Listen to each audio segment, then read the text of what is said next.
साथ संगत जी, प्यार से कहना धन निरंकार जी। आज वाराणसी के समागम पर लगभग पिछले 4 घंटों से आप सब बहुत ही हर एक वचन, जो भी चाहे वो किसी भी तरह से गीत, कविता, स्पीच और किसी के भी द्वारा निकला गया हो, उसको एक संतों के वचन मानकर ये संदेश जो उन वचनों में मिला कि मनुष्य की तरह ही संसार में रहना है, कहीं ये ना हो कि तन तो मनुष्य का है पर व्यवहार जानवरों से भी ज्यादा खराब, और किस तरह एक जो मनुष्य का शरीर मिला है, तो एक संसार में अक्सर लगता है कि ये तन शायद हमें एक निद्रा भोजन भोग है, कि ये इंस्टिंक्ट्स के ऊपर हमें एक सिर्फ जो इंद्रियां एक देखती हैं या कुछ सुनती हैं या महसूस करती हैं, सिर्फ हमारा जीवन इसी के लिए है। पर एक असल प्राप्ति, मनुष्य जन्म का लक्ष्य जो है वो इस सृष्टि का रचनहार, ये परमात्मा, ये भगवान, ये निराकार, किसी नाम से भी पुकारो, इसकी जानकारी, क्योंकि ये बहुत ही ज़रूरी है कि हमें पता हो कि शरीर ही हमारा एक अस्तित्व नहीं है। शरीर के अंदर आत्मा ही जो इस परमात्मा का अंश है, वो असल पहचान हमारी क्या है और किस तरह ये जीवन जब हम जीते हैं, तो जैसे अभी सुना भी सत्संग में कि किस तरह ब्रह्म ज्ञान ये एक प्राप्त करने के बाद अपने जीवन को अपने कर्मों द्वारा, ये अपने रवैये द्वारा, अपने चरित्र में इस ब्रह्म ज्ञान को पल पल ढालना है, और उसी के बाद ये जीवन जिया गया एक मुबारक जीवन बनता है। ये जीवन भक्ति के ऊपर, विश्वास के ऊपर टिकता हुआ एक मोक्ष की ओर जाता है। तो किस तरह एक बात होती है कि इंसान सोचता है कि जीवन जीते जीते के बाद एक स्वर्ग या नर्क मिलेगा, पर बात तो ये है कि जीवन जीते जी स्वर्ग और नर्क मिलता है। क्योंकि अगर हम उदाहरण भी देखें कि अगर हमारे हाथ पे चोट लगी तो उसका दर्द हमारे को उसी समय हो जाता है, उसी पल में पता लगता है। आग की आंच पे हाथ लगता है तो वो गर्म शरीर ये हाथ पे एक उसी समय एक उसका पता चल जाता है, तापमान बहुत ज़्यादा गर्म है आग का। कैसे एक एक पल में हम खुद ही चुनाव कर सकते हैं अपने व्यवहार द्वारा, अपनी सोच द्वारा, अपने कर्म द्वारा, कि हम अपने लिए स्वर्ग बना रहे हैं कि नर्क बना रहे हैं। और बात वही कि जो संतों की वाणी पे चलते हैं, जिन्होंने ये समझ लिया कि ये जिंदगी में ये एक धन होना, एक अन्य माया रूप, ये एक सिर्फ गुजरान के लिए ही है। ये घर की छत होना सिर्फ इसलिए कि हवा बारिश से एक आराम रहे, एक पैसा उतना होना कि अपने लिए एक कंफर्टेबल लिविंग हो, बाकी पूरे संसार के लिए एक सेवा में ये अर्पित हो। भक्त हमेशा जानते हैं कि हर किसी वस्तु जो ये परमात्मा द्वारा दी गई है, इसका सदुपयोग कैसे करना है, और किस तरह जब इसको एक अच्छी तरफ लगाते हैं, चाहे वो हमारे सोच हम अच्छी तरफ लगाएं, चाहे धन दौलत, चाहे कोई भी चीज़, एक शरीर का बल,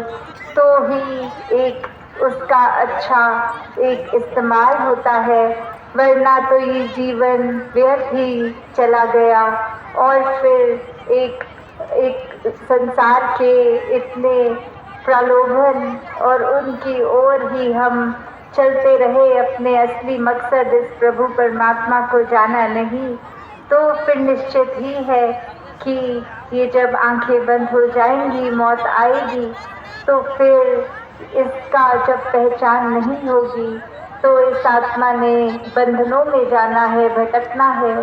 तो जीते जी ही ये मुक्ति प्राप्त करनी अनिवार्य है और ये सिर्फ और सिर्फ ब्रह्म ज्ञान से ही प्राप्त होती है कि ये सच्चाई जो शुरू से थी अंत तक रहनी है, इसका कोई अंत ही नहीं होना। ये जैसे ग्रंथों में पढ़ते हैं कि ना इसको अग्नि जला सकती है, ना शस्त्र काट सकता है इत्यादि, जो भी हम परिभाषा अपने धर्म ग्रंथ से जोड़ लें, ये एक उस परिभाषा को साक्षात ब्रह्म ज्ञान करने वाला, इस ईश्वर, इस सच को एक हमारे रूबरू हर समय में हमारे अंग संग प्रकट रखने वाला।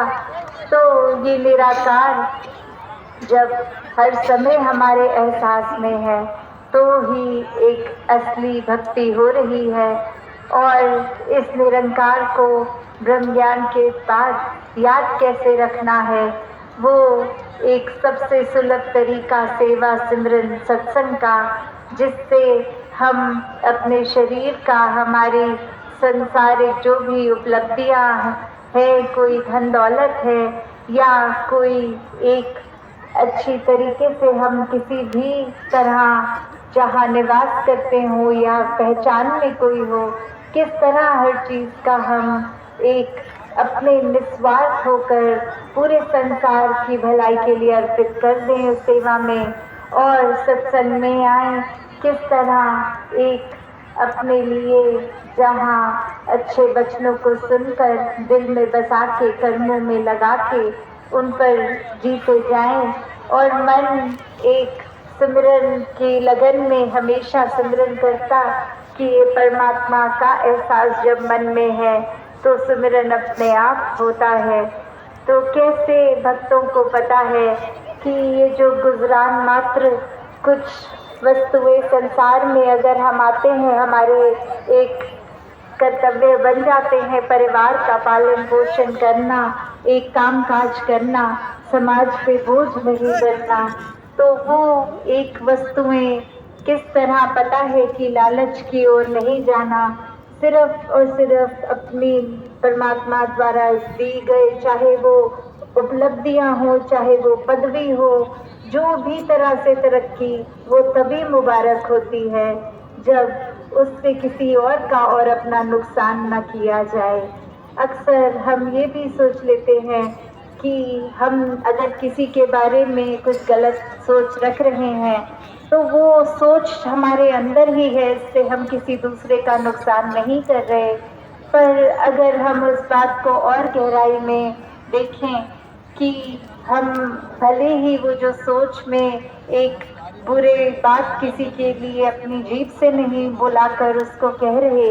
पर वो सोच आनी, हमारे अंदर की तड़प एक हो जानी, एक परेशानी हमारे अंदर ही आ जानी। सबसे पहले तो ये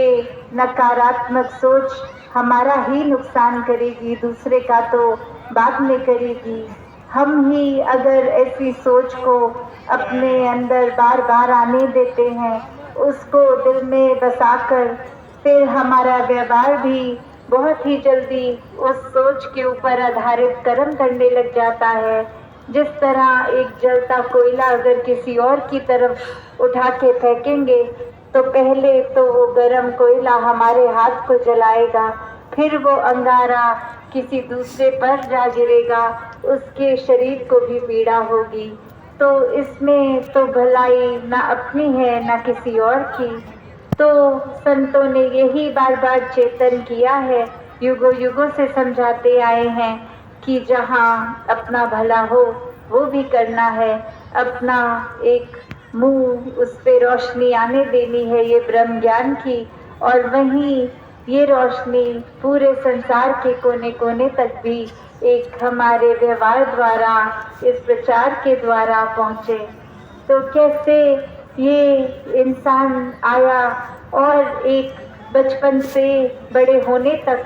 कितनी अलग अलग मान्यताओं को एक धारण कर लिया, जैसे जैसे बड़े होते गए एक जब बहुत ही छोटा बच्चा, उसको तो कोई एक धारणा नहीं होती, उसके लिए तो कोई भेदभाव नहीं होते, पर आगे घर परिवार स्कूल इत्यादि जैसे जैसे बड़ा होता है, ये दुनिया भी एक सिखलाई चढ़ जाती है। समाज ये सिखा देता है कि इस वर्ग के, इस रंग के, इस भाषा वाले और बड़े सारे और एक पैमाने बता देते हैं कि इस तरह के ही अच्छे होते हैं और कोई और अच्छा नहीं होता। तो ये मान्यताओं को सच मान देता है इंसान। और कैसे जो एक इतना पवित्र मन, इतनी पवित्र सोच के साथ वो एक जैसे खाली स्लेट की तरह बच्चा पैदा हुआ, बड़े होते होते कितनी ही एक दुर्भाव लेता हुआ दूसरे के प्रति नफरत का, वैर का, ईर्ष्या का, और वो जीता जा रहा है अब इतने अपनी आंखें बंद करके, बस किसी ने कह दिया और उसको अंधाधुंध मान के अपने लिए ही किसी के प्रति नफरत पैदा कर लेता है। कोई भी घटना हो जाए उसके आधार पे, या कोई देखा सुना कहा सुना पे, तो कैसे एक ब्रह्म ज्ञान द्वारा जब ये भेदभाव मिटते हैं, एक बात समझ में आ जाती है कि ये शरीर के अंदर बसने वाली आत्मा ही परमात्मा का अंश जो हमारे अंदर है वही सामने वाले के है। फिर ये जाति पाति एक और किसी तरह की भी जो एक टकरार का कारण था वो अब मिट जाता है। कैसे एक संसार के लिए एक हम जिस तरह के खुद अपनी सोच रखते हैं वैसा ही दिखता है। जैसे अक्सर दासी वो बात बोलती है कि जैसी दृष्टि वैसी सृष्टि, जो ये मिशन का एक स्लोगन रूप भी, कि हम जो अपने अंदर सोच रखेंगे, जौन से भी नज़र से किसी को या संसार को देखेंगे, वो हमको बिल्कुल उसी तरह नजर आता है। अगर आज हम उदाहरण के तौर पे खुश हैं तो हमें अक्सर सबके मुस्कुराते चेहरे ही दिखेंगे। अगर आज हमें कोई तकलीफ है तो हमें अपनी ही तकलीफ जैसे और दिखेंगे। अगर आज हम किसी वजह से परेशान हैं तो नजर आएगा दुनिया ही परेशान है। तो जो एक हमारे अंदर होता है, हमारी नज़र ने वही चीज़ देखनी है। अब अगर हम सिर्फ ये मान बैठे कि हम ही श्रेष्ठ हैं, बाकी और कोई श्रेष्ठ नहीं, तो फिर एक हमारी नज़र दुनिया को एक बुरे चश्मे के लेंस की तरह गंदा ही देखेगी। उसने फिर किसी को पसंद नहीं करना। ये अहंकार ने एक प्रबल होके हमारे सोच को और खराब कर देना है। हमारे एक फिर जो बॉडी लैंग्वेज होती है कि जिस तरह एक इंसान चलता फिरता, अक्सर उसमें भी फिर वो अकड़ का एक रूप ही दिख जाता है कि एक शक्ल से, एक चलने फिरने के ढंग से ही वो दिख जाता है। तो कैसे हम अपनी सोच को, जहाँ कुछ खराब ख्याल आए तो उसी समय इस निराकार को याद करके कि ये ख्याल जो आया अब ये और ना आए, इसकी बजाय दुनिया में कितनी ही और अच्छी चीज़ें हैं, अच्छी बातें हैं। खुद परमात्मा इससे अच्छा, इससे साफ और कुछ भी नहीं। इसी को जब सोच ले, सिमरन कर ले, तो फिर एक मन में अगर मैल जमा हो भी गई तो वो साफ हो जाती है। कैसे एक हम उसके बाद पहचान लेते हैं कि हम अगर खुद अच्छे होंगे तो एक सामने की हर इंसान में भी अच्छाई होगी। शुरुआत खुद से करनी है, अपने आप का सुधार करना है।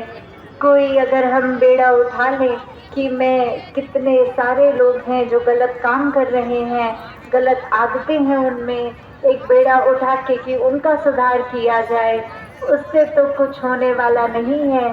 सुधार तभी होगा जब हम अपने ऊपर काम करेंगे, अपनी गलतियों को पहचान कर उनको दूर करेंगे।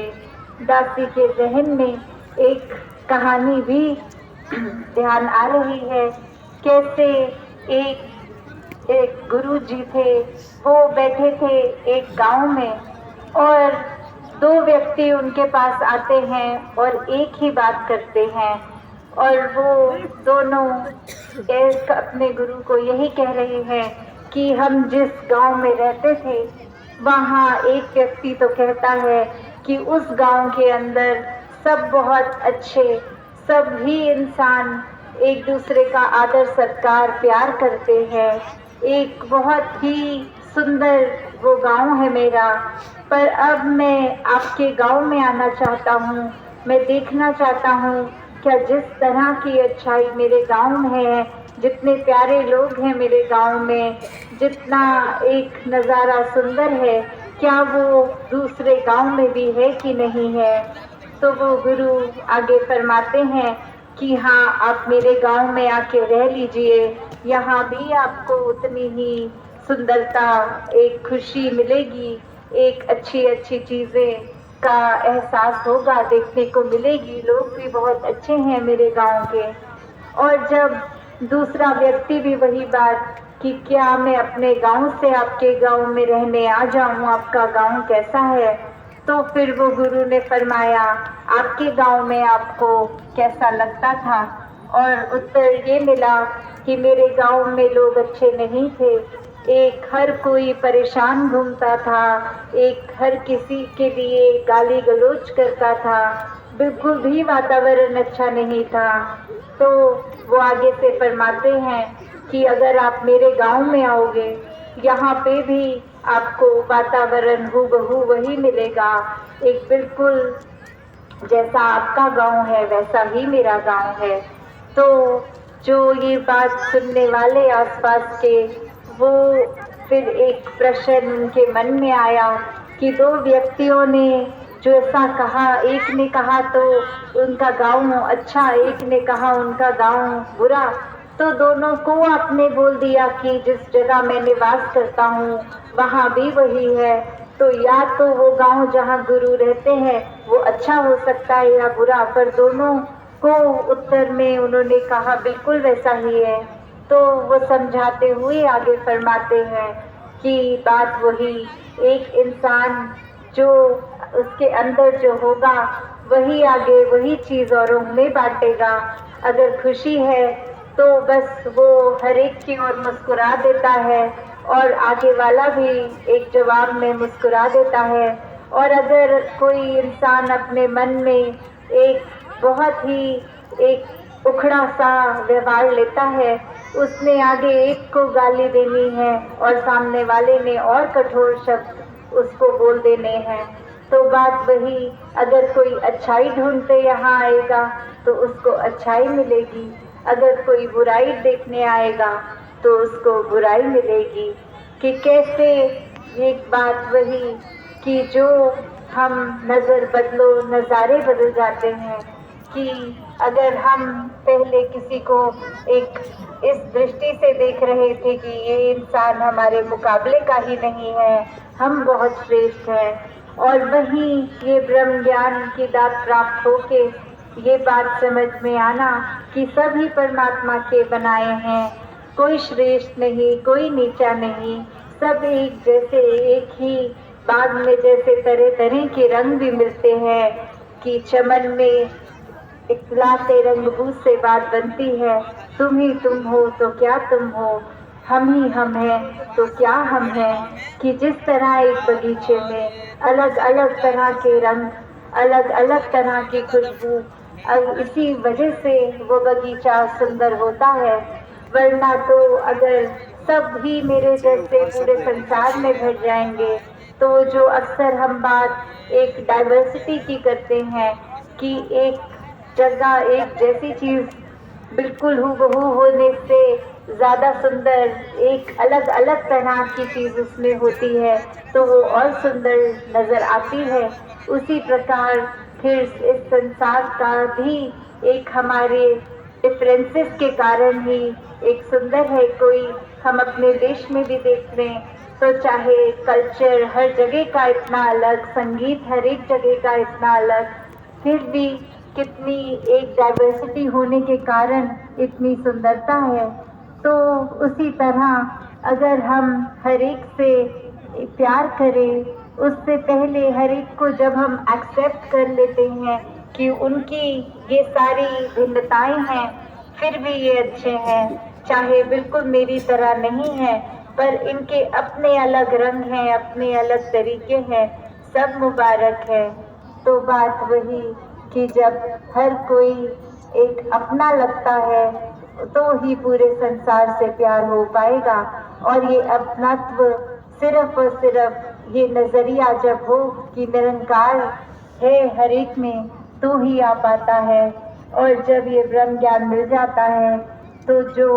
एक इंसान चैन से जी गया, उसने ही चैन से मरना है। जो इस अच्छाई में एक जीते जी अपने आप को सुधार गया, तो फिर उसका परलोक सुहेला है। तो फिर बात वही, जो जीते जी सुखी है वही आंख बंद होने के बाद भी सुखी होगा। और